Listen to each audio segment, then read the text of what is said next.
JM టీవీకి subscribe చేయండి, like చేయండి, షేర్ చేయండి.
మానవతా సభ్యులందరూ ఈ యొక్క పెద్ద కార్యక్రమాన్ని, బృహత్తరమైన కార్యక్రమాన్ని మా పాఠశాల విద్యార్థుల ద్వారా జరిపించడం మరి దేశానికి ఎంతో గర్వకారమైన ఈ రోజున మేము మా ఉపాధ్యాయులందరము మా విద్యార్థులందరి తరఫున ఈ యొక్క కార్యక్రమాన్ని దిగ్విజయం చేసినందుకు అందరికీ ధన్యవాదాలు తెలియజేసుకుంటున్నాము. వందే మాతరం. వందే మాతరం.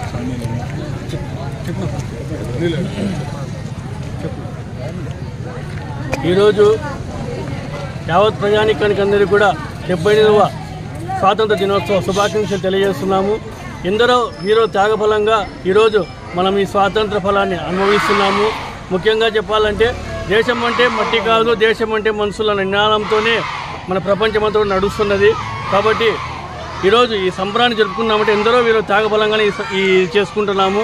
ఇంకో విషయం చెప్పాలంటే ఈరోజు బంగ్లాదేశ్లో జరుగుతున్న దాడులు చాలా బాధాకరణము. అదొక్కటి కూడా ప్రపంచంలో అందరూ కూడా బాధపడుతున్న విషయము. స్వాతంత్ర సంబరాలు జరుపుకునే వేళ ఆ ఒక్క విషయం కూడా బాధపడుతున్నారు. ఇటువంటి అవాంఛనీయ సంఘటనలు జరగకుండా ఉండాలని మనస్ఫూర్తిగా కోరుకుంటున్నాము. ఈ అవకాశం ఇచ్చినటువంటి మా ప్రధానోపాధ్యాయులు అడ్మిషన్ మున్సిపల్ హై స్కూల్ ప్రధానోపాధ్యాయులు సార్ గురప్ప సార్ గారికి, అలాగే వారి ఎన్సీసీ బృందానికి అందరికీ కూడా మా ఆదరణ సంస్థ తరఫున, అలాగే ప్రాణాధార స్వచ్ఛంద సంస్థ తరఫున, అలాగే ఇంకా వివిధ సంస్థల తరఫున హృదయపూర్వక ధన్యవాదాలు, కృతజ్ఞతలు తెలియజేస్తున్నాం. జై హింద్.